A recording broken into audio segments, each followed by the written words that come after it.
close.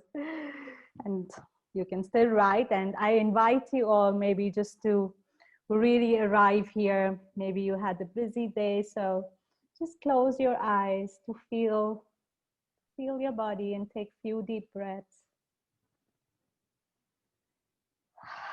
Really, really landing here.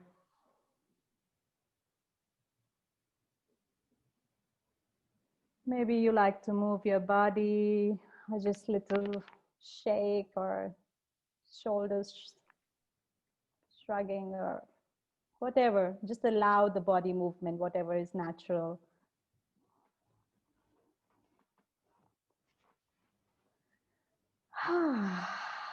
Maybe some deep breath. Maybe you had a busy day or relaxing day or whatever it is, it's just gone. And now you're here giving this time and nourishment for yourself, taking out this time.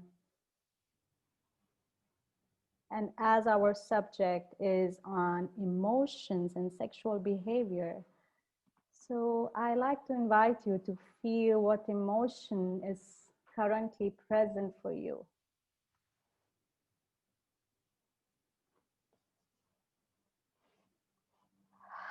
And not being judging or trying to fight any kind of emotion, but just being aware.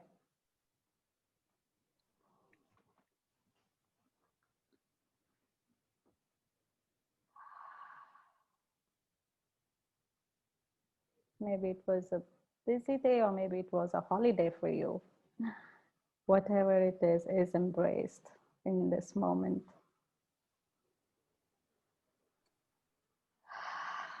And just taking a few moments to breathe in this emotion and accepting and allowing whatever, just being aware.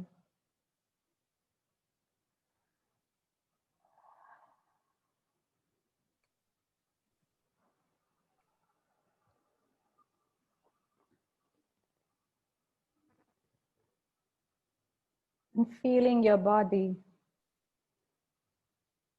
feeling the sensations, and maybe you can just scan quickly your body from head to toe.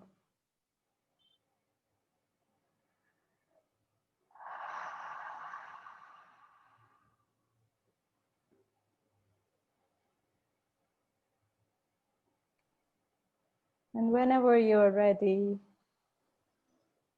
you can come back and open your eyes with us being here. And if any one of you like to share what kind of emotion or emotional state you feel right now, please feel free to share and comment. I am feeling a bit exhausted today, I can say.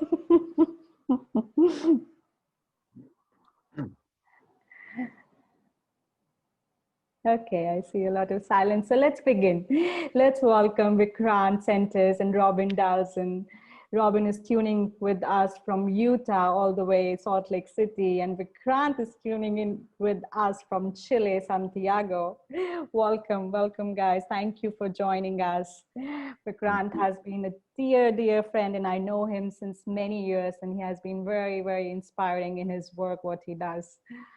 And specifically, we wanted to have different perspectives, so we invited him as a psychologist and practitioner, to somatic practitioner, to give more insights on the sexual education perspective from that angle.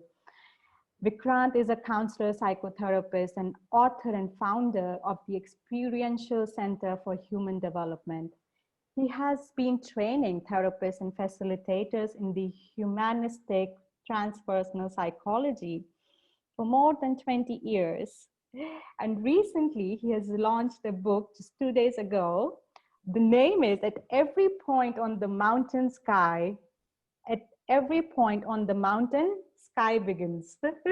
Sorry, it's just a little bit long. And the book is on his talks with this Western teacher, Michael Barnard. Maybe some of you already know him. And yes, congratulations, Vikrant. And as you can see, the number of books behind him, he's quite fond of reading. Welcome, Vikrant. Thanks Thank for you, Srishti, for having me here today. Thank you. thank you. And we have Robyn Dalzen, the charming lady out there, shining bright and white. Even early in the morning. Even early in the morning. It's like 7:40 for you. Yes, Yep. 7:45 a.m. Yep. Yeah, thank you. No breakfast, huh? Directly No. coming for the job. Yeah, Robyn has been working also since quite few years now, and she is an intimacy coach and transformational leadership coach. She has a lot of experience when it comes to trauma and tension release, tension and trauma release. Plus, she's a co-founder with Betty Martin for School of Consent. So she works a lot and she has a lot of insights to give when it comes to consent and boundaries on sexual education, which is quite very helpful, I would say, for people to know as an aspect in sex education. And she has been helping people to find whatever brings them joy and pleasure and helping them with their transformational growth and inner growth and journey. Thank you, Robyn, for joining us here. Thanks for having me. It's great to be here. Yes. Yeah. So, as our topic is on emotions, so I would like to maybe begin that what role emotions play in our sexual acts and drive? Would you like to start, Robyn, on this? Sure. So talking about our sexual drive, our sexual desire, emotions are a key part of being able to feel. And so for many people, it's more challenging to allow ourselves to feel pleasure and joy than it is to feel many of our other emotions, like grief and anger and sadness. There's something about pleasure and joy that we don't allow ourselves to go there, and with many of our strong emotions. And so one of the keys to being able to connect to ourselves and connect to our sensuality, connect to our sensuality and sexuality, is to actually connect to our emotional body and to allow ourselves to feel our full range of emotions. And from my experience growing up, from what I've seen in working in this field of sexuality, for many people, we have a very narrow spectrum of emotional and erotic fluency.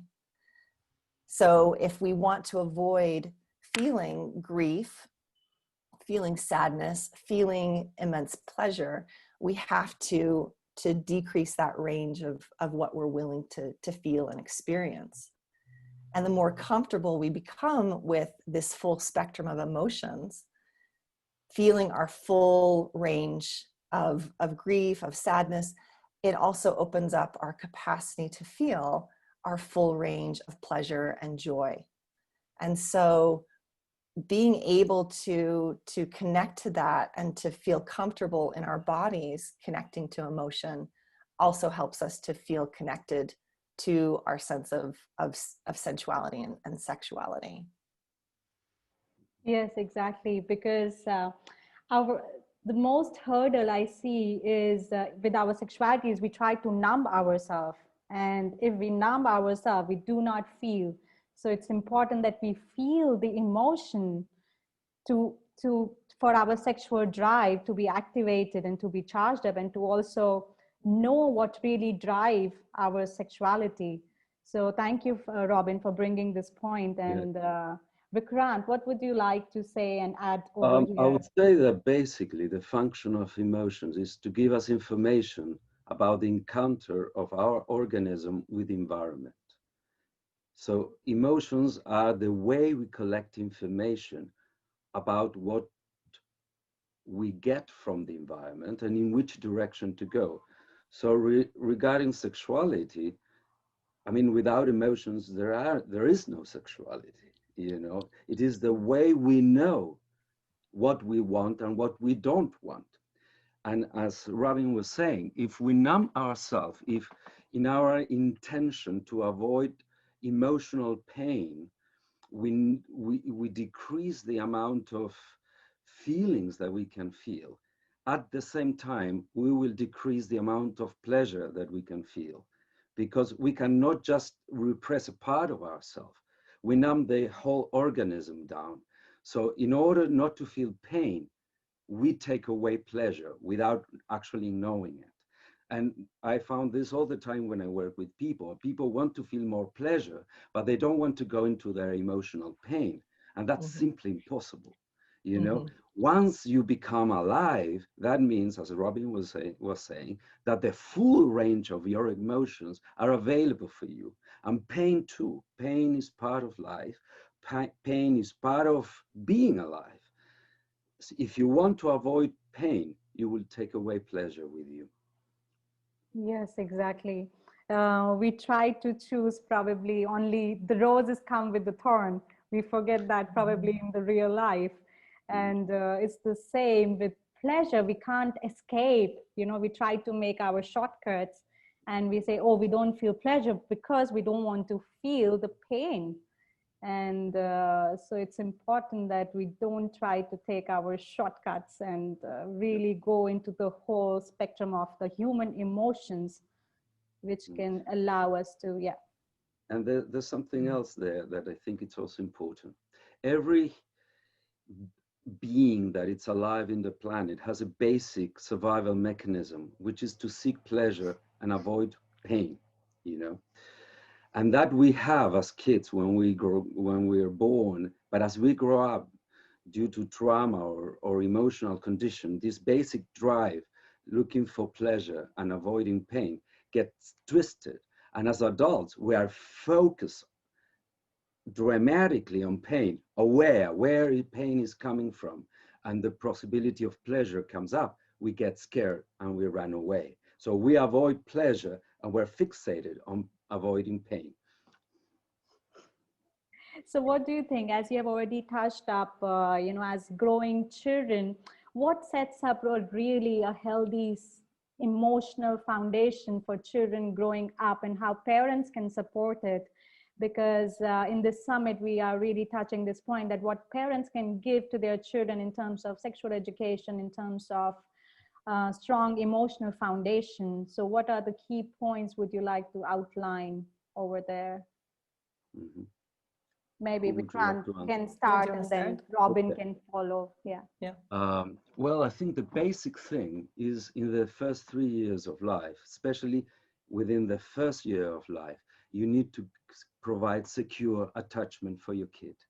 What that means is that you need to be emotionally available for what it's called a proto-conversation or an emotional dialogue with your kid. And what that means is basically that you interact with your kid and you help your child to emotionally regulate by being close to him or her when he's going through or she's going through afflictive emotions. You know, what happens that most of the time, parents just don't know that before you're 9 years old, no kid can self-regulate emotionally.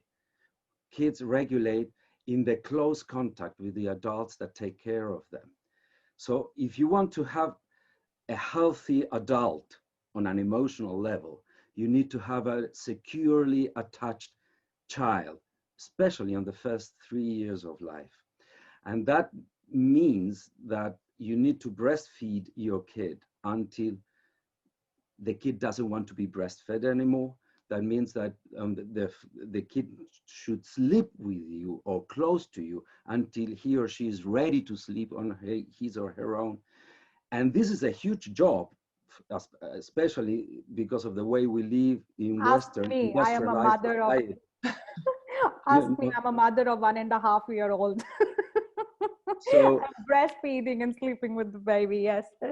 Please so continue. it's an investment. I mean, it's a huge effort, especially for a modern woman, but it's an investment that will pay off in adolescence, you know, which is usually when the crises start. So basically, the most important thing is this emotional dialogue. It's not only to be in the same space with your kid, but to be interacting with your kid. And there are two sensory somatic dimensions that will affect intimacy as an adult. and it has to do with touch and smell. If the kid cannot decode the smell of her mother, that will create abnormal neural connection in his or her brain that will affect the way he or she relates with intimacy, and also whether the kid is touched or not.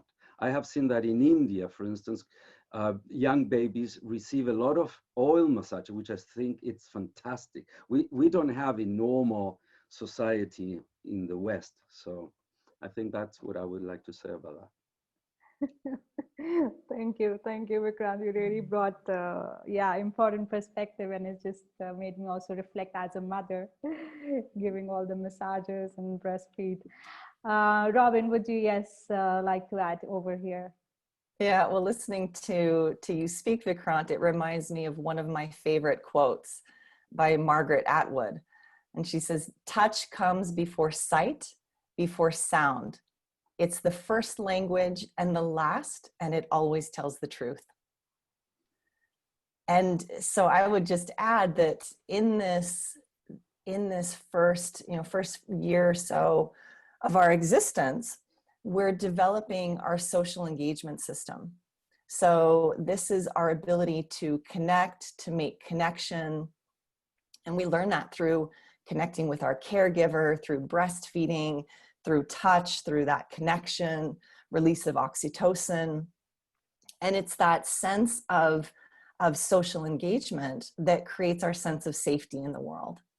And so if we are going to function in the most healthy way possible and have the capacity to connect with others around us and even connect with ourselves, we have to have that sense of safety. And so speaking from the system of the nervous system, we're constantly sensing our environment to see if we're safe or if we're not safe. And it's only when we're feeling safe that we can connect with others. And from that place to connect to our sense of play, to connect to a sense of intimacy and closeness and connection. And so that first year with our caregiver is such a critical time in establishing that sense of safety.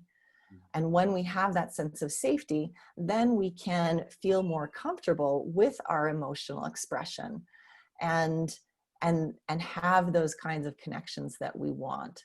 And so as adults, many of us didn't have that sense of safety ourselves.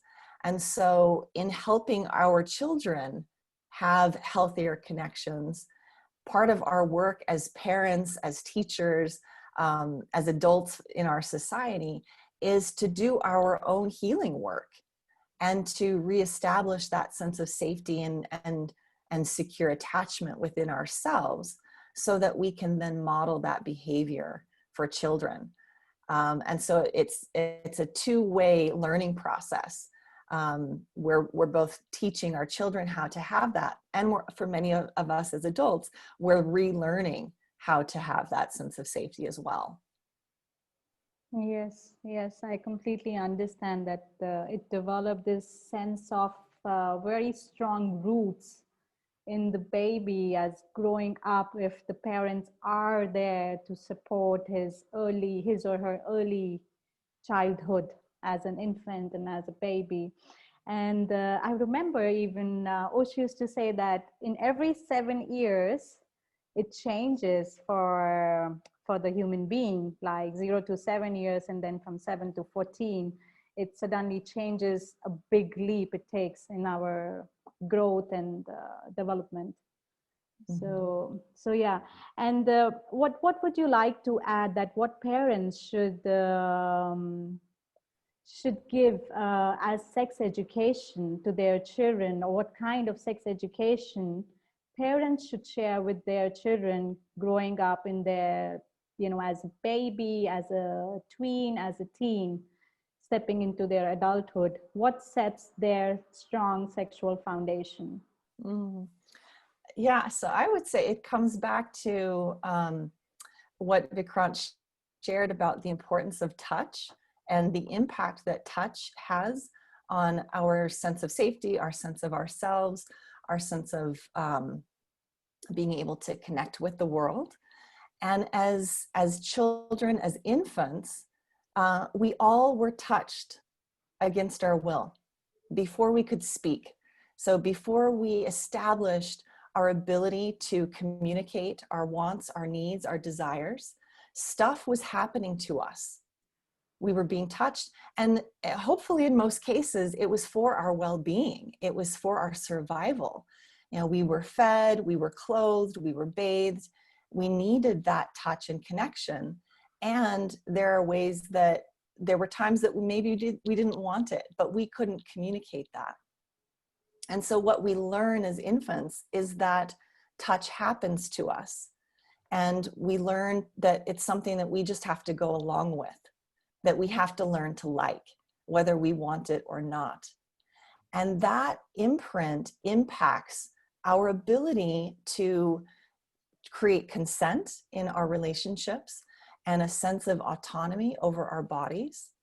And so part of the education that is needed as children are growing into adulthood, and from what I've seen with many adults who didn't have this experience growing up, we're learning it as adults, is how to connect to ourselves, how to connect to sensation in the body, and to understand and interpret that sensation as what is our need behind that, what is our want, what is our desire, and then being able to communicate that, to express this is what I want and need, and to turn that into a request, asking someone if we can do something for ourselves or asking someone to do something for us.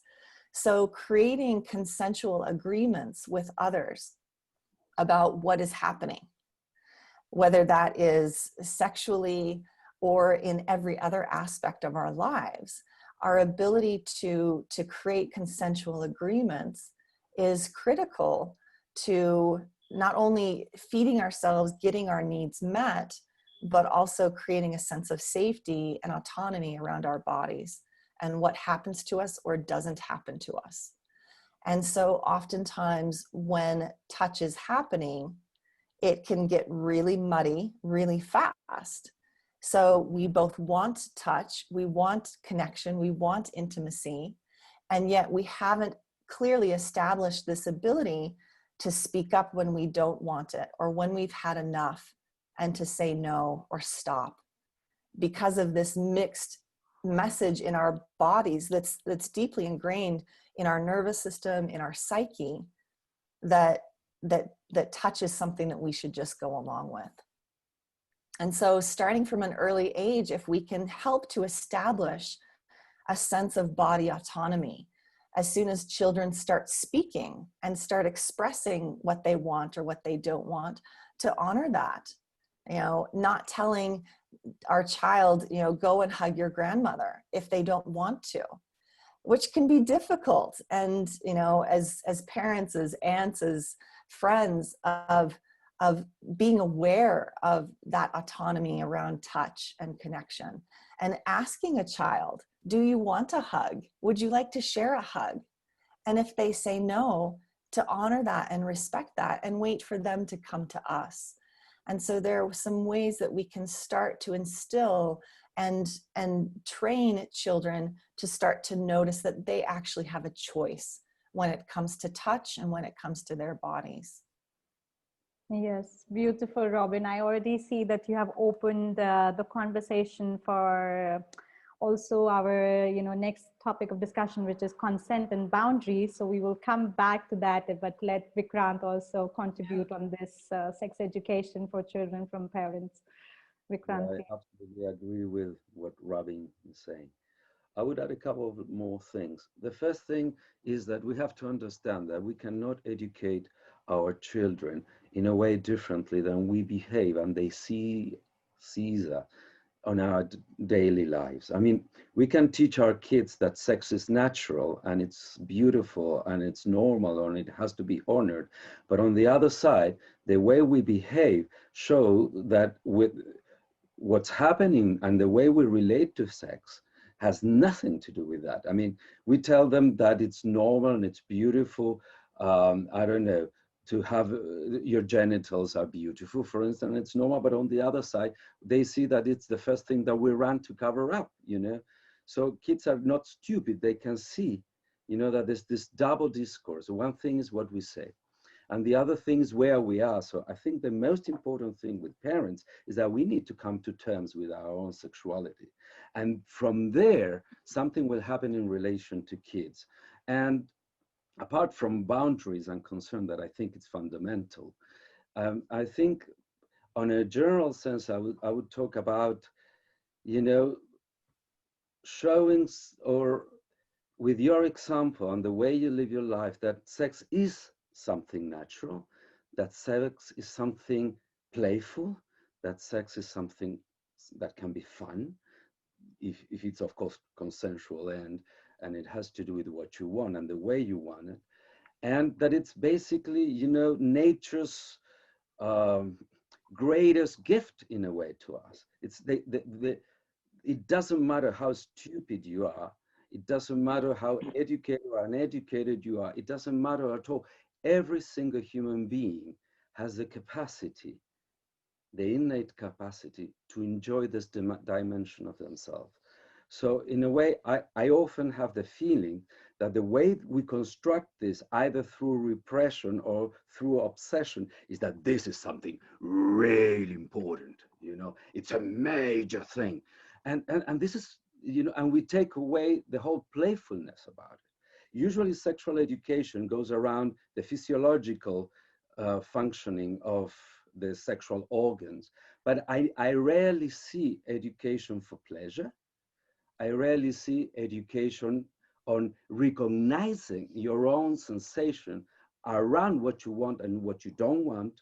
I rarely see, I don't know, that sex is about bonding, that sex is about connecting, you know, and at least in Chile, what we have, which is mandatory in schools, we have basically physiological education about sex, you know, which isn't of course neither what teenagers or kids are interested in. They want to know, what is this dimension that everybody makes so much fuss about it, you know, especially in a male chauvinist society like the one that I live in, you know.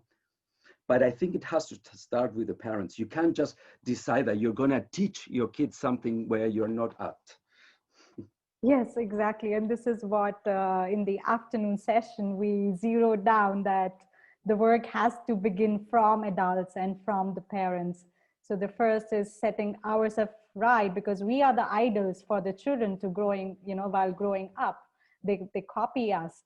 And yeah, it's very interesting when you bring up the subject of touch as a child, as a baby, and consent, because I realized that, you know, I have an English partner, and myself being Indian, I see a lot of, you know, different extremes. In India, people just pick up the baby, like even a stranger would just come and start pulling the cheeks and, you know, take the baby even in the arms. And which is quite strange for my partner being English, that no, this is not acceptable.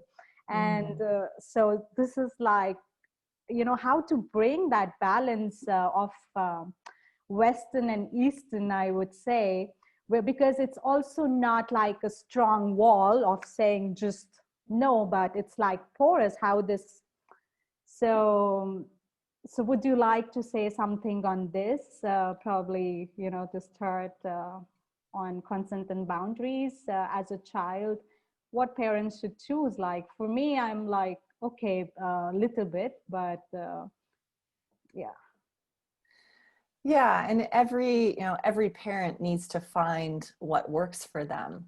And I think the key is noticing when children start to communicate, when they start to speak, and when they start to ask questions, of being there to support their understanding of, you know, can I say no if I don't want to hug someone? And do I have to reach out and touch everybody, or let people touch me? And so just having that dialogue, having that conversation, and letting them know that they actually can choose, that they have choice. And it can be anything from how, how they're touched to, when they start expressing a desire to dress themselves and to do things for themselves. It's looking at all aspects of their expression of themselves and how can we support that, and have that integration of desire, of what they want. Kids can be the greatest teachers in helping us to see, like, they know what they want, they know what they don't want. And at some point we're told, we're giving these messages, don't do that, don't touch that, don't touch yourself. Don't, as kids, there's this innocence and this exploration of the world around us, and touching things and feeling things and putting it on our skin and putting it in our mouth and like exploring this world through our senses. And then at some point we're told we're wrong for that, we're bad for that, it's dirty, don't do that. And even an expression of what we want as children, we're told, you're selfish, you should put others first. And so the messages we start to get as we're expressing what we want as children is then this message of what you want isn't okay, it's not good to want, you're selfish for wanting, you're selfish for expressing your needs and desires. And then we start to repress it.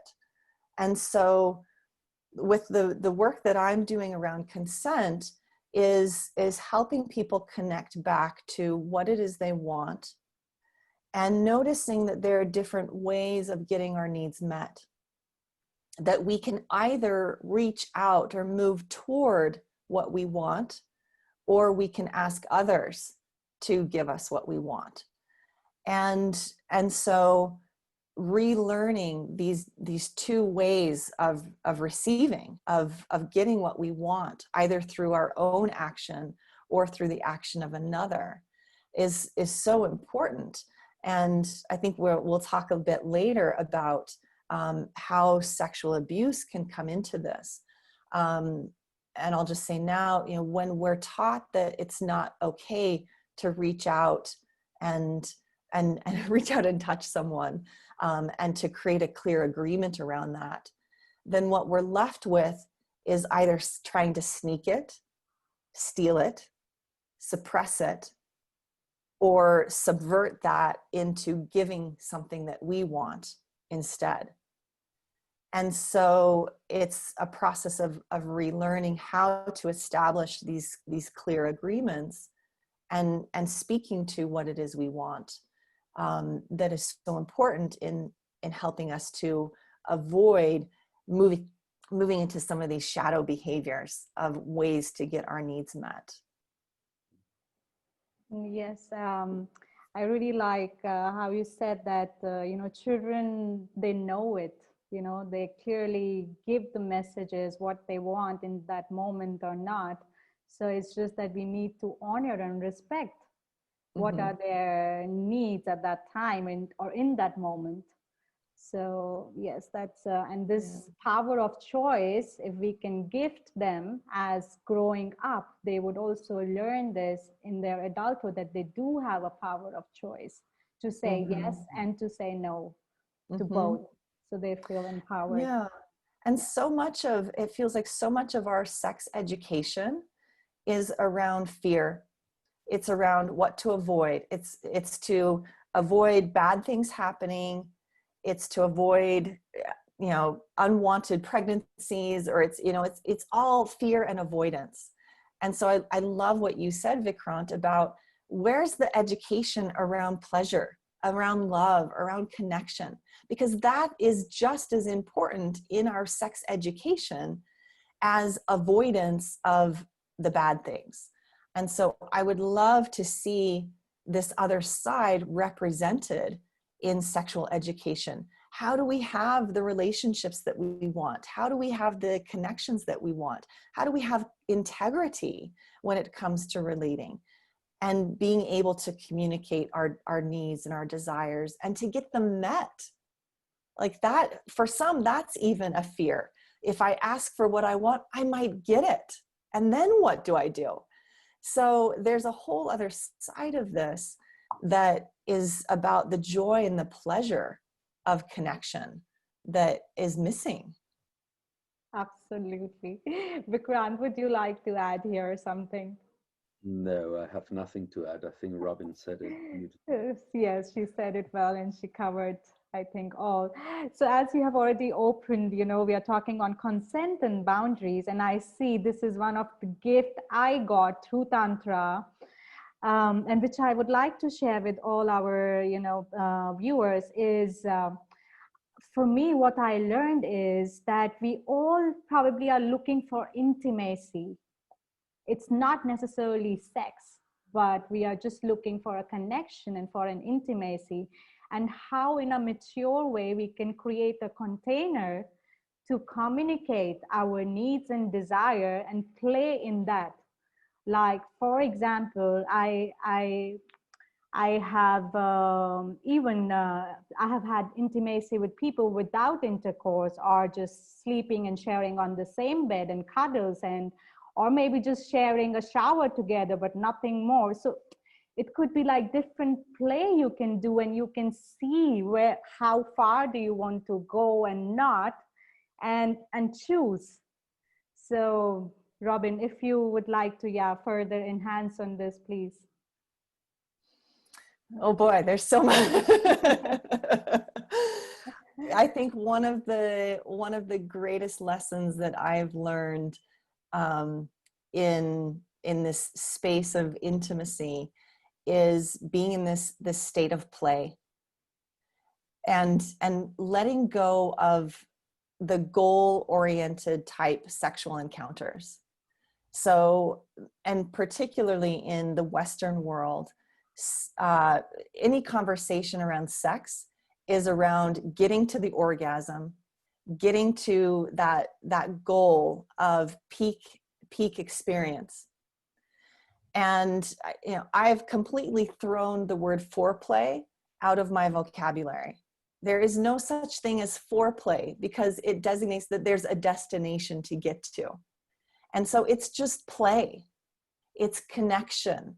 It's being in our bodies, being in the present moment, and being with whatever experience is alive in us. And that can be playful, joyful, it can be sensual, it can be naughty, it can be sacred, spiritual, comforting, whatever the experience is. We have a need for these intimate experiences that aren't just about sex. We have a need for touch that's not about sex.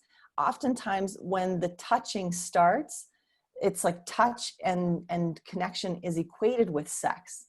And so letting go of that need for it to go somewhere, to lead to a certain point, opens up the possibility for endless states of pleasure, of bliss, of joy. And so if you think about two different ways of approaching it, there's excited pleasure, which is this high sympathetic activation. It's like we're let's go for it. And then there's this relaxed state of pleasure, which drops us into our parasympathetic nervous system. And when we drop into that state of relaxed pleasure, we can stay there for hours and just enjoy the experience that we're in. And so part of this goal oriented it's in everything that we do in life. Go faster, go harder, go bigger, go home. And so how can we slow things down and just enjoy the experience and be in this state of bliss, which is incredibly nourishing for our bodies?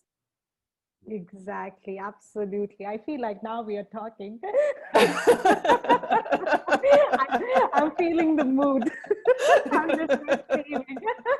I'm like, okay, let's open the hair. It's getting hot in here. It's just getting hot. Yeah, absolutely. You know, this is what we need to learn as a biggest part of sex education, is to create these kind of connections with ourselves and with others, to see our degrees of intimacy and connection. What kind of things this person is triggering in me, what kind of connection would I want, maybe just a coffee or maybe something more. So where is it leading to, you know, this kind of exploration, and having to forget this agenda of going somewhere or reaching to some destination should be dropped. Vikrant, I would like you to contribute in this, because I know that men's mind is more, target oriented and. It is very interesting because I live in a culture, in a Latino culture, where basically our sense of identity derives from our sexual drive. I mean, we're supposed to be sex machines. I mean, Latino men are supposed to be sex machines. That's the basic conditioning. And what we are taught basically is not to listen to what we feel moment to moment. If a woman is available, we have to go all the way, because that's who we are, sex machines. So for me, on a personal note, it was very interesting to learn to listen to myself, and to see that sometimes I just wanted to kiss, or sometimes I just wanted to cuddle or touch, and I didn't want to have intercourse. And but you know, in the back of my mind was this whole cultural conditioning saying to me, hey, what's going on with you, man? The girl is available, go all the way, come on, prove it to yourself. And it's been a huge learning process. And when I work with men around the subject, you know, these are things that Latino men, they have not even heard about, like listening to themselves. They assume if they have an erection, they want to go all the way, which is not true. You may have an erection, but you know, you may not be emotionally ready to have that kind of intimacy. But we've never been taught that. So it's a whole, you know, different ball game with the social conditioning in which I live, you know. And for men, it's a whole other thing, because when you have your sense of identity deriving from this, you know, if you don't go all the way, then you're not really a man, you know, and that's what you're supposed to be in my culture, you know. And so, yeah.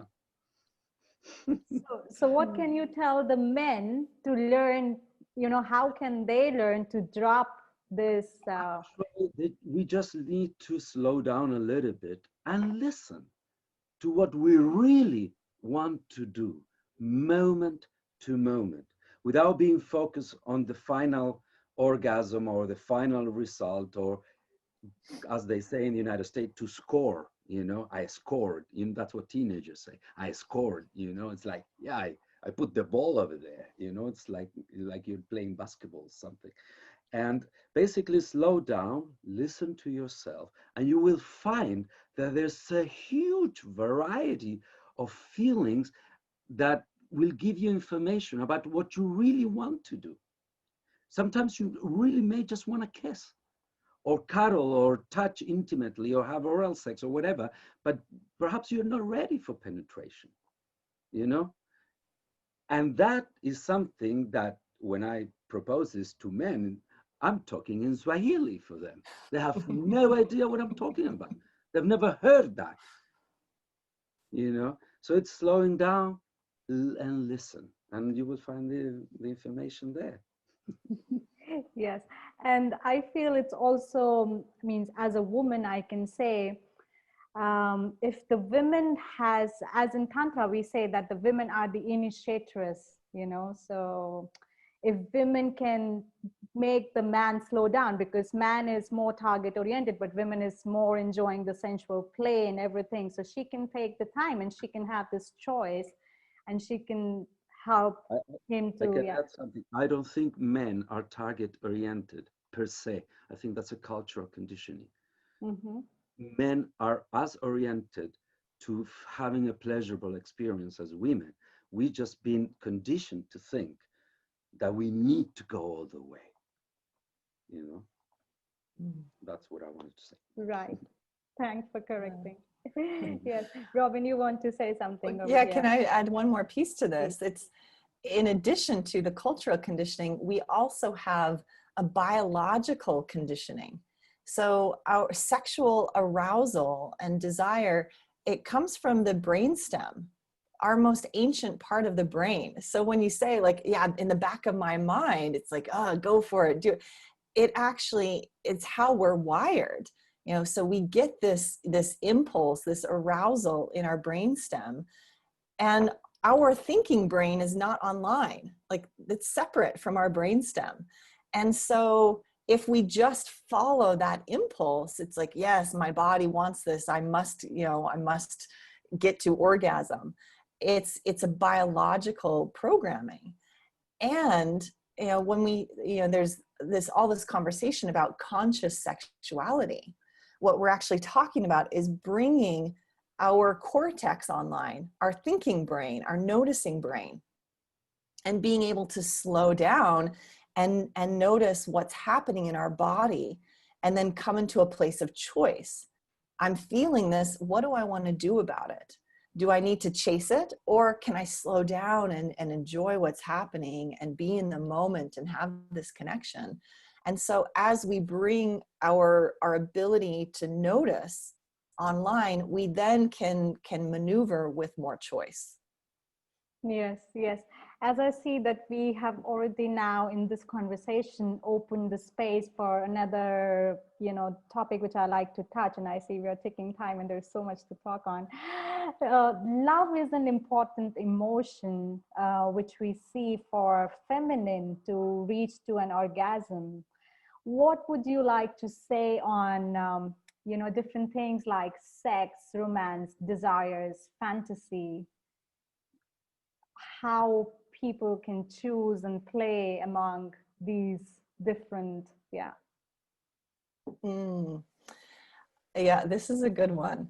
So we have, when it comes to pleasure, joy,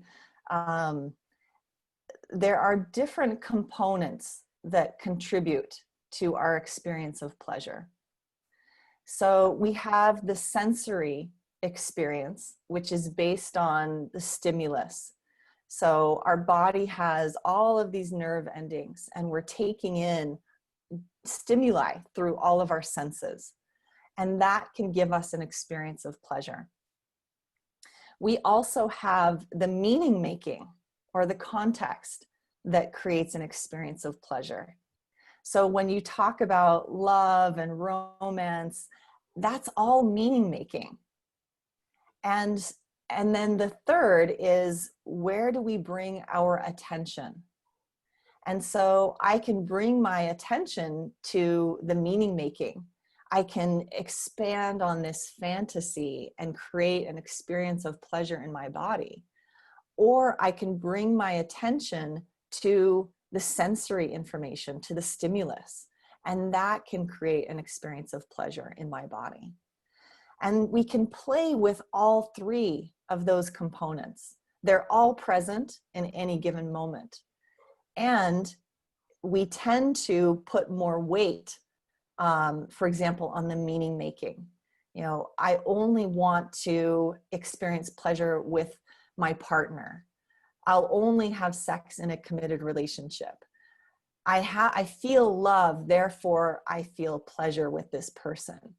And it's a way that we create the context for ourselves to have this experience of pleasure.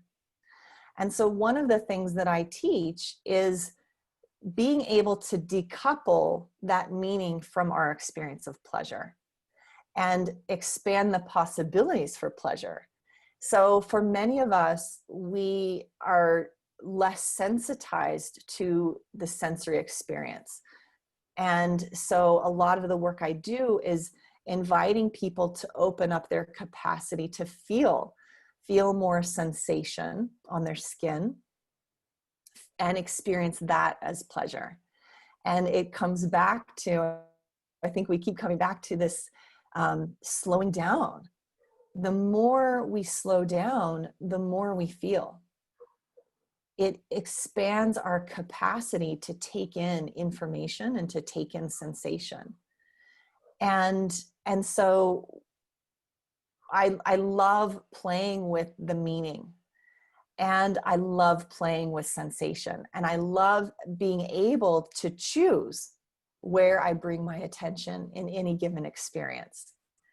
And so I'm not stuck with, I can only feel pleasure when it's about love, when it's about relationship, or whatever other meaning I've put on it. Or I can only feel pleasure if it's about a fantasy. For some people, that's their only access point to pleasure. And so being able to expand our access points into an experience of pleasure gives us so much more room to play. Yes, exactly. Vikrant, would you like to add over here? Just Would a love little to hear bit. your perspective. Yes. I think we need to move people, at least in the situations that I find myself as a psychotherapist, from cognitive pleasure to somatic pleasure, from looking at what is happening and getting a feeling of well-being because of what you think about what is happening, and coming back to the senses, which is what Robyn is saying. And also, and this is something that I have seen, especially in the last years, we especially with women, that we moved from a place historically where women orgasm had absolutely no importance whatsoever, and they rarely had one, to now being obsessed with having an orgasm, to be like goal oriented in this sense, and forgetting about the play and the slowing down and the sensuality that we've been talking about. And I've seen women in my consultation, saying, well, I think I have a problem with sex because I don't reach orgasm every time, and I say, you're not supposed to, but are you enjoying it? They say, yeah, I'm enjoying, but still we move from this goal-oriented sexuality, at least in the context where I live and work. And it's again to reclaim this somatic pleasure, this sensory experience of meeting another human being, Yes, beautifully said. And this is another gift, means for me, I received from Tantra, I can say, connecting with all our senses, and that also bring us in the present moment, wherever we are with that person. And we are able to connect more than the body. We are able to go much more deeper in our connection, in our intimacy on all levels. And this is what even, the tantric scriptures have said, that through these senses the liberation can be attained, and that's how the sexual energy can move. So maybe we can just touch upon that, how tantra supports the liberation of sexual energy. Robyn, would you like to say, talk on how tantra supports? Yeah, so my perspective on Tantra is that it's this weaving of the whole. So how can we welcome everything? And so as we are exploring and coming back to, like, what is our access point to these experiences of pleasure? How can we expand the possibilities of what's, how can we welcome everything that's possible when it comes to connection? And for me, it's about bringing a sense of curiosity about all of these possibilities. And so not limiting myself with, this is what I was told was okay and not okay, but what if I welcome it all and bring my curiosity and find, like, where are my points of connection here, within myself, with others. And that for me has been one of the gifts of exploring Tantra, is how can I welcome all of these different pieces of myself and the world around me in order to have the fullest expression possible. Right. Vikrant, would you like to share any of your tantric experience or anything on tantra? I have nothing to add. Okay. I would like to move, on sexual abuse and trauma release, which is our next, I would like to touch upon that. And you specialize, especially, I think both of you work a lot with trauma release. So, and sexual abuse, and how sex education also can help to prevent sexual abuse. And yeah, so please, Robyn. Do you want to start, Vikrant? Yeah, Whoever wants to start. please, Vikrant, it's okay. Yeah. Okay. Yeah, I don't think sexual abuse has to do directly with education, although education is part of it. But I mean, we live in a world where we understand that we can't just cross somebody's boundaries. I mean, it is not, it is well spread, ideologically. So it's not that people, they haven't heard about it. I mean, we are not in the 19th century where if you're married to someone, what the other person wants sexually is irrelevant. We don't live in that world. I think the main component behind sexual abuse is lack of empathy. So it has not to do with a strong sexual drive. It doesn't have to do with the fact that I haven't been taught, what to do and what not to do, but it has to do with the fact that when this impulse comes, my brain somehow shut down my ability to feel empathy for the other human being, for the other person, and for the suffering that my transgression will bring to the other person. So for me, sexual abuse has to do with emotional damage, fundamentally. And if you look at the clinical history of people who are sexual abusers, you will see that usually they were actually sexually abused as kids, or they were severely emotionally traumatized in such a way that the primitive part of the brain that basically regulates the ability to identify projectively with another human being, which is a biological program of all primates and all mammals, which is basically you identify with the other. You associate emotionally with the members of your species.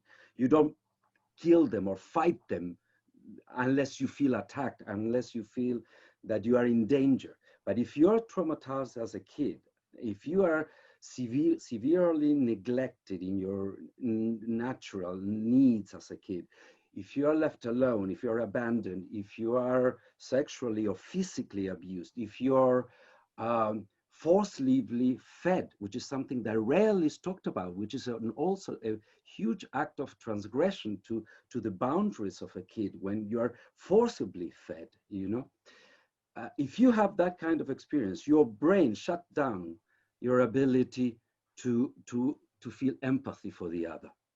And what it does is that it goes to an emergency mode where you perceive the environment as dangerous. So you are protected and you're ready to defend yourself all the time. When you are in that mode, if you're severely traumatized and you don't work through this, as an adult, you may not have the ability to feel empathy for the suffering of another human being, which is, I think, the main issue behind rape and sexual abuse from the part of the abuser. So I think the main thing is emotional work.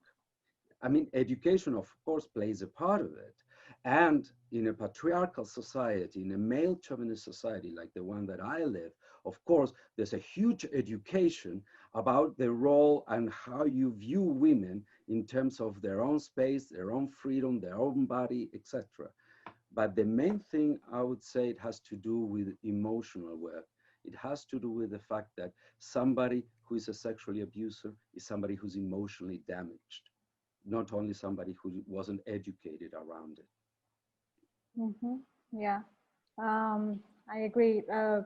Robyn, would you like to add quickly on this? Yeah, so I would just add that trauma happens when we are not a choice.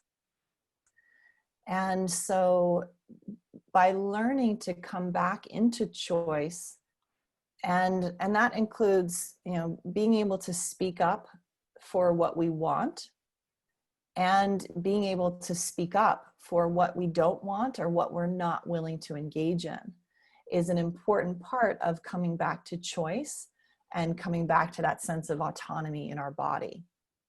And I often talk about consent as being a whole body conversation. So consent is not just about cognitively communicating, this is what I want, or saying yes or saying no. It's about connecting and being in our body and feeling. And if we can't feel, then it's hard for us to know what we want. It's hard to know where our boundaries are. And so that part of healing these experiences in our life that teach us to shut down is reestablishing that boundary, or, you know, this is within my domain. This is what I'm responsible for. This is what I have a right to. My body is part of that.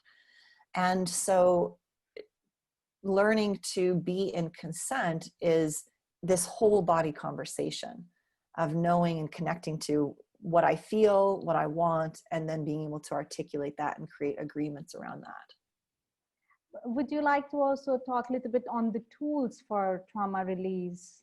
Means I know it's a very deeper and vast subject, and we don't have really so much time to go deeper into it, but yeah, I can just mention one of the tools that I work with, and I think you have some as well, Vikrant. So I'm working with a tool called TRE, the tension and trauma releasing exercise. This is developed by Dr. David Berchelli, and it's a process of release, connecting into the body and allowing the body to release through an involuntary shaking or tremoring response. And so it goes into the cellular structure of the body to release tension held there. One of the beautiful things about this process is that it gets you out of your cognitive functioning. So, you know, rather than spending years in talk therapy and talking through, it actually drops you into the body where this trauma and tension is held. And so you don't have to know what's being released. You don't have to tell the story of it. It's allowing your body to let go of what no longer serves it. And it's creating the conditions where your body feels safe enough to let go and release. And that's something that people can look up if they're interested. And yeah. you work a lot with and help victims from sexual abuse, from trauma healing and release. It's a whole range. So TRE is supportive for anyone and everyone. You know, just walking around in a body can be traumatic, and we have experiences every day that build up tension and in our bodies. And so it doesn't necessarily have to be a tool just for people who've experienced sexual abuse. It serves all of us. And the varying degrees of trauma that we've experienced in our lives, which we all have. Right. Vikrant, would you like to add something from the somatic practitioner or healer as a psychologist? Around it, I use also the same technique, so that's funny. I mean, the main thing that has to be understood around this is that if you have experienced sexual abuse, you need therapy. I mean, this is not something that you can overcome reading books, and this is not something that you can overcome thinking positively about it, you know? You need to work through from the body. I mean, all the psychological studies show that conversational therapy has a very low effect on severe trauma. So you need to work from your autonomic nervous system, which is what TRE does, and other techniques that I work with from neo-Reichian therapy. I'm more than giving tips, because I don't think it works like that. People need to understand that they need to find a practitioner, a therapist, somebody who can help them through the process, and it has to be a process that needs to include the functioning of your nervous system. Cannot be just talking therapy. Yes, I agree. And Thank you so much, Vikrant and Robyn, for sharing. We are taking time, and I think we can go hours on this subject. It's a very passionate subject for all of us, I feel. But I would like to give enough time for the questions from the audience. But before taking the questions, I like to just quickly play a rapid fire round, which may be a little surprise for you. So I'll say a word, and whatever comes quickly, just say it, and doesn't matter who go first out of you. Yeah, I start. Love. Play. Connection. Intimacy. Joy. Pleasure. Sex. Pleasure. All night.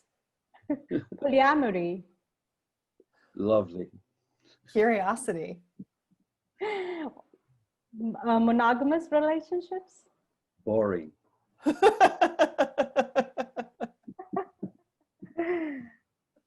Robyn. Quick. Okay, we're still thinking. Next one, COVID-19. What? Corona, Oh, COVID. COVID-19.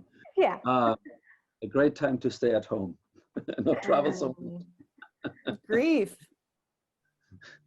69. Yum. Playful. Evolved beings.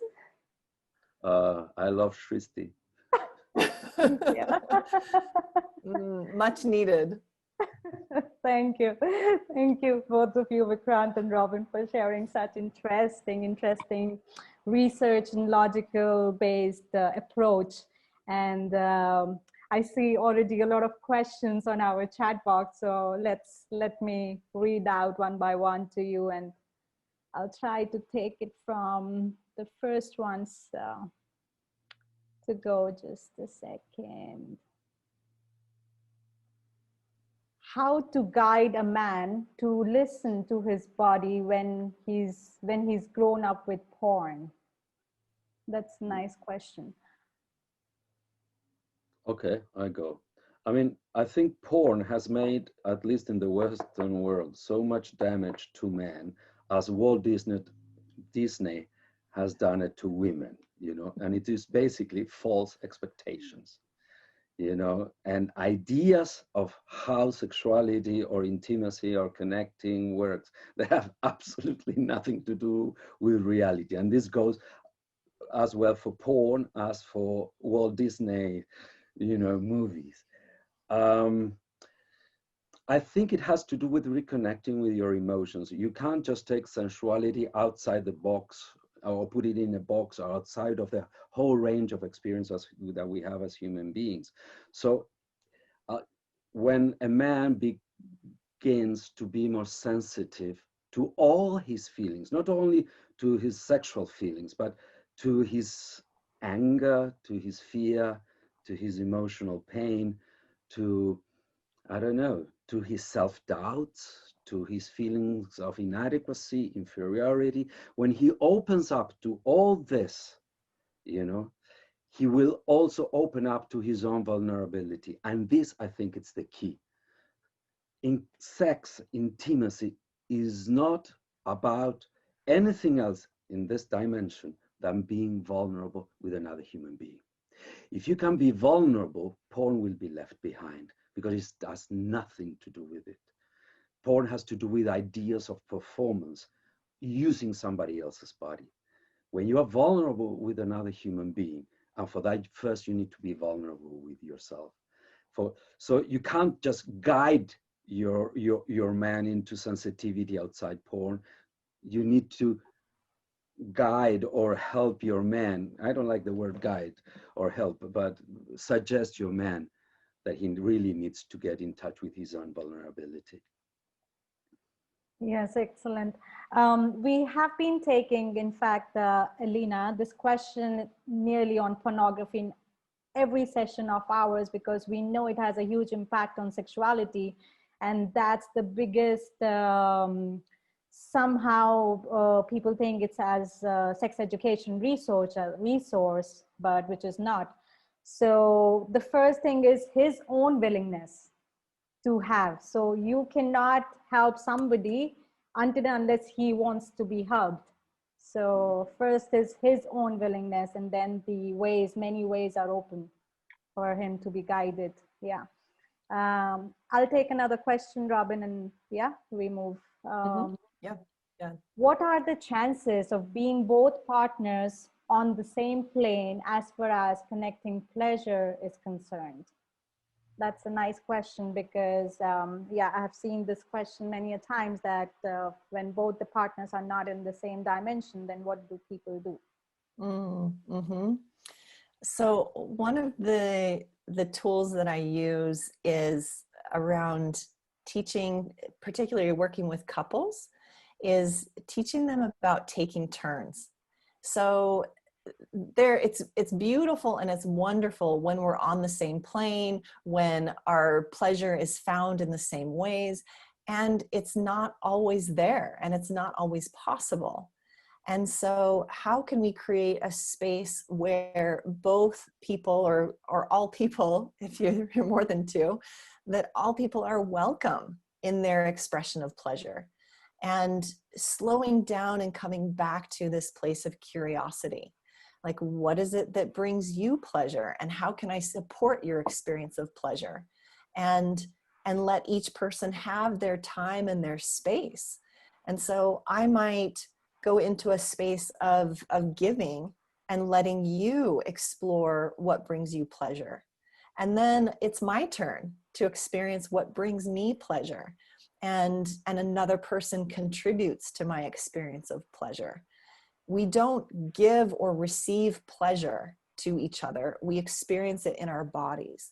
And so the more connected we are to our own sense of pleasure and what brings us pleasure, then we know what we can ask for, what we can request from our partner, and give our partners an opportunity to contribute to our experience.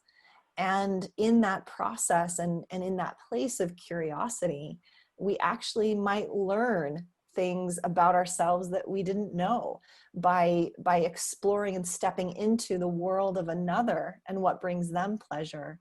We learn things about ourselves and we expand our own possibilities around pleasure. Yeah. Vikrant, would you also like to add on this? Because it's related to relationships, and I feel, yeah. But I think she said it beautifully. I mean, I don't want to for be, sure she said it beautifully, but saying things, mansplaining things behind. I think she said it well, and I don't have anything to add. But, isn't it? But also, for people who are new to pleasure, and because this is the question often being asked, and people need because there could be one partner completely, off interest. So sometimes this also therapist is needed, or the interest and the communication, authentic communication, has to be developed between two people to talk about it. First is the communication, that why and what is happening. So yes, that yeah, I often, I'll often find that people don't even know. Like, if you ask someone what brings you pleasure, the response is often, I don't even know. No one has ever asked me that. And so rather than telling someone what they should want, or what should feel good to them, we have enough of that shoulding. It should look this way, it should feel this way, it should be this way. So for me, it's more a process of allowing space and time to let people discover. And so, particularly if I'm working one-on-one with a client and we're in this exploration around pleasure, it's more important for me to go slow and be with them and allow the space for something to emerge than to tell them what it should look like. That doesn't serve anyone. And it just creates more ideas around what pleasure is supposed to be, or what it's supposed to feel like or look like. And it can be an uncomfortable process to be in that unknowing. And the more space that's allowed for that unknowing, is where the possibilities start to arise, and where people tap into what is true and authentic for them. And it looks different for everyone. There are so many different expressions of pleasure. And so it's a journey to go into our own experience and start to discover. And I think people would be surprised to find that they actually know more about their source of pleasure than they might think at the outset. Exactly. And this is what is our focus, through the sex education, to raise and to give this curiosity to people, to ask, what is sex for you? What is pleasure for you? To discover. It's like your own self-discovery of the body. It's like you can find so many treasures, and you can also feel like, oh my God, I didn't know that pleasure could be a sin. It's like so much you can enjoy, and you would be like amazed, like, oh, I never experienced this amount of pleasure in my body. So yes, the ocean is vast. And yes, let's go on to this. Thank you so much, Robyn, for bringing this point. Yeah, we have another question. How do you train a man who had sexual inclination towards another man and then married to a woman and had sex with her and had children and is still psychologically disturbed? Probably Vikrant, this question is pointed towards you. Sorry? Well, you can't. If a man has sexual inclination towards men, a man has sexual inclination towards men. You don't train him into anything. If he lives in a society or in a context, or he made his choices not to live that part of himself, or if he also likes women, that's another story, but you can't. That question assumes that there is a way out of it, or that there is something wrong with that it's wrong that a man has sexual inclination towards men. So I would change the whole approach to that question and say, whatever sexual inclination you have is whatever sexual inclination you have. And it is not wrong or it's not good. It is what it is. And you can't choose it. When people say that sexual orientation is a choice, they have no idea how the brain works. You can't choose that. So I would say you just accept what it is. And men can have sexual inclination towards men and women at the same time too. So it doesn't mean that it's either or. So he may also have the sexual inclination towards his wife. What's the problem with it? Exactly. You want to add something, Robyn, or we go to our next question? No, I think that's great. Yes, and in fact, just for even women, I can share my own experience. When I experienced personally with another woman, I fell more in love with my own body. So, but I'm not advocating anything here that you go for this or for that. It's just about discovering your own desire and needs, what we have been emphasizing here. It's your own pleasure journey. So, yes. This question was raised in the morning session, but would like to hear the answer from a psychologist perspective. How to sexually educate kids with special needs, since they are more vulnerable to sexual abuse? Any of you can take it. It's not an area where I specialize, so I tend not to speak about things which are not within the range of my speciality. I work with adults. That's it. I don't know if Robyn has something to say about that. Yeah, I don't know that I can add to that either. I would pose a question back and want to know more about what you're referring to with special needs, because that can be a whole range of things. So I would need more information.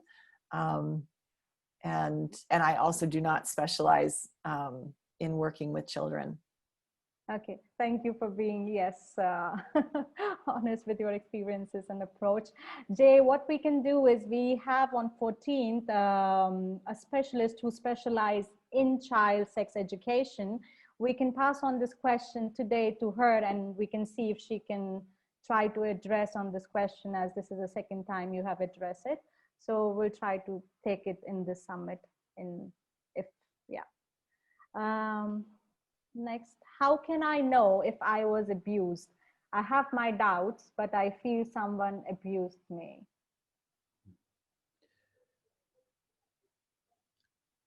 Robyn, do you want to go first? Go ahead. No, it's okay. No, you get. It's fine. Yeah, I'm not sure what I would add on this. No, someone was abused. I would say starting work with a therapist would be the place to go, and exploring that with a therapeutic relationship would probably be, if you're not sure but you have questions about it, that would be where I would start. I would like to add that it's usually people are obsessed about finding an answer, whether they were abused or not. And I don't think that is actually the issue. Of course, as a therapist, I could say there's such and such symptoms that I would interpret as perhaps this person was sexually abused. But the issue is that as kids, and young people, we have so many experiences of physical transgression of our own boundaries that usually tend to have similar symptoms to sexual abuse, that usually when I say to people, if you don't have a specific memory and it is not coming from you, I would focus on just identifying that you had some sort of experience of physical transgression of your own boundaries, and focus on that more than just taking it into, yes, we're going to try to find out whether you were abused and by whom. I don't think that's the way to go. I think, and as therapists, I think we need to be very careful with supplying this sort of information from ourselves to our clients. I think, especially in the societies that we live, the stigma and what it means in terms of self-identity to self-define myself as being abused usually is more traumatic than whatever experience I had as a kid. So what I would suggest is just focus on what was the effect of whatever experience you might have had of some sort of transgression to your personal space, and work from that, of course, with the help of a therapist, more than trying to be obsessively focused whether I was abused or not. Yes, exactly. Thank you. There's another question. I see, in fact, there are a lot of questions related to sexual abuse now. What techniques can I use other than TRE?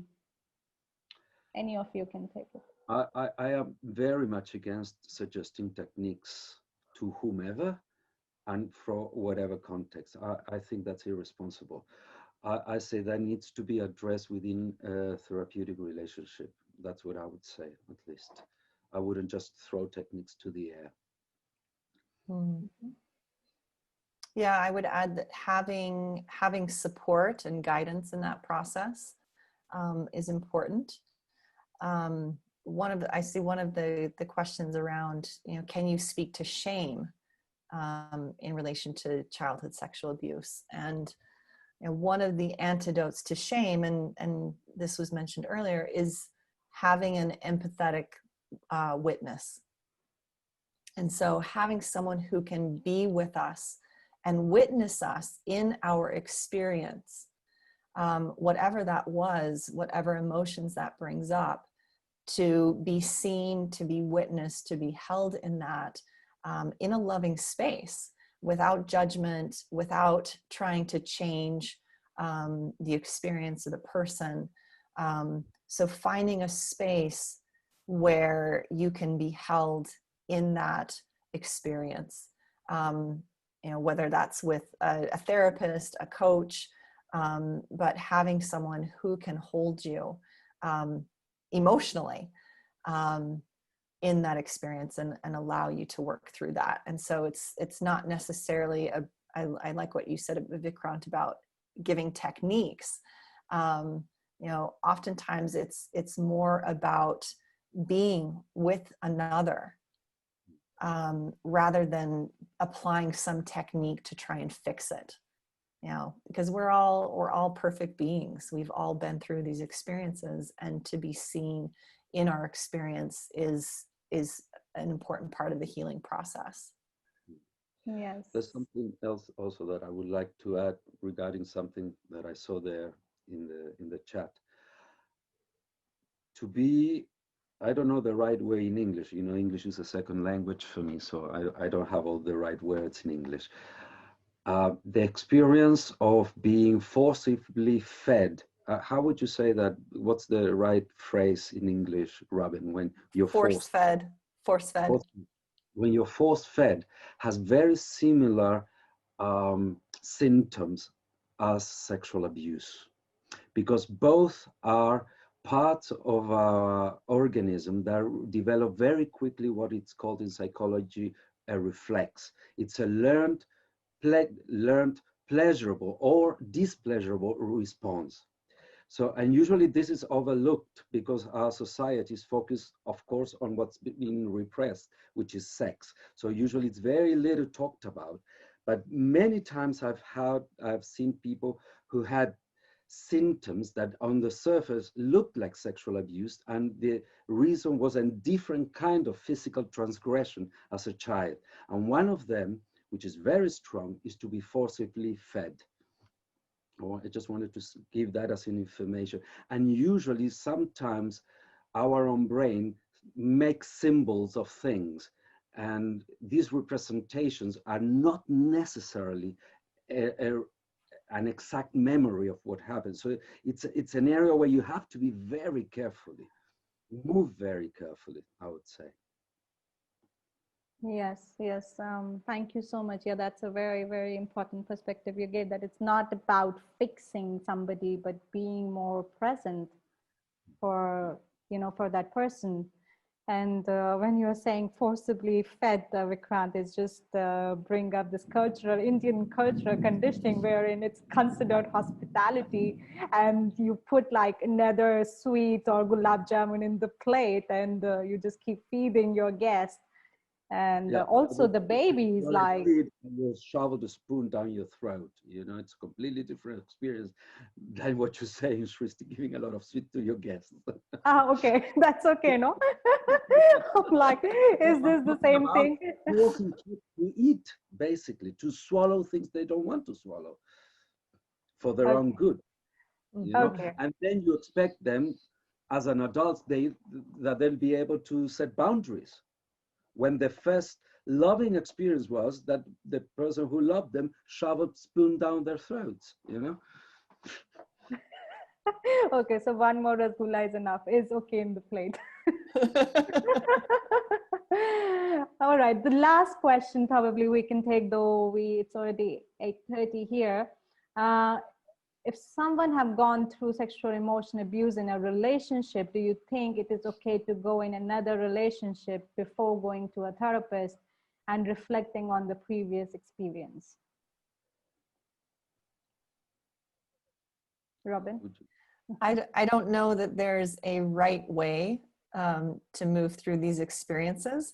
For some people, moving into directly another relationship for them is the experience they need to process what happened previously. For others, they need time and space. They need to talk with someone. So I think it's a very personal question. And I would encourage this person to reflect on what is it that they need when moving through a breakup, when moving through a difficult experience. How can they digest and process that experience for themselves? What does that look like? What support do they need? That might be a therapist, that might be a friend, someone they can talk to and be listened to. And so I think we all have our own ways of learning. And I think there are ways that we learn that we're not always directing for ourselves, that learning comes through experiences that we have that we can't necessarily control. Right. And it is not either or. Either I go to a therapist or I move to a relationship. I mean, if we expect to be completely healthy, to be in a new relationship, we're going to have to wait a lot of time. So usually, I mean, you can do both. You know, there's no problem with that. Yeah.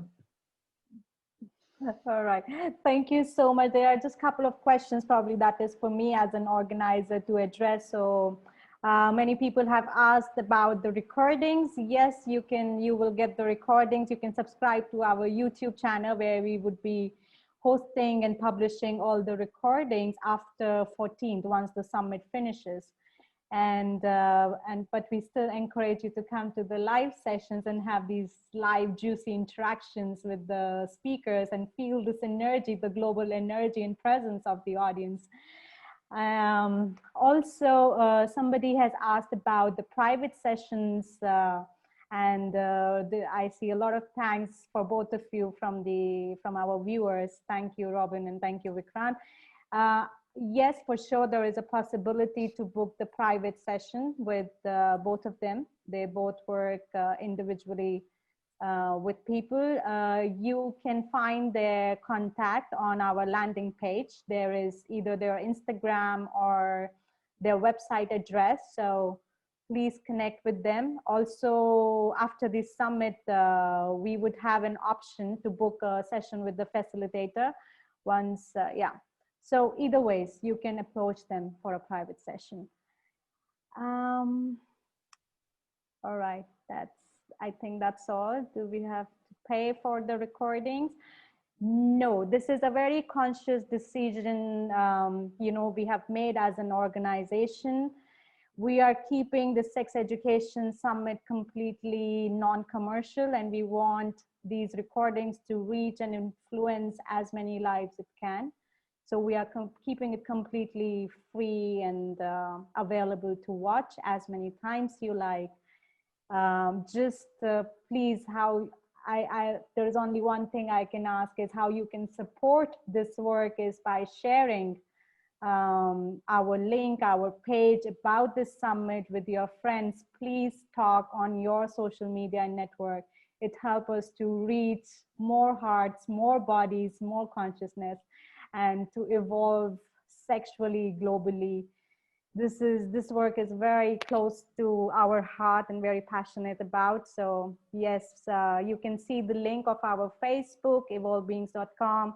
There is also only women's group we have, which is a Wonder Woman group, and our Instagram page. Please feel free to follow us and share in your timeline stories. Thank you for watching and being here. Thank you, Robyn, and thank you, Vikrant. It's really very juicy and interesting, insightful session, and I hope our viewers also enjoyed. Yes, thank you so much, and good night from India and Goa. Have a lovely day, both of you and all of you. And Thanks, you everyone.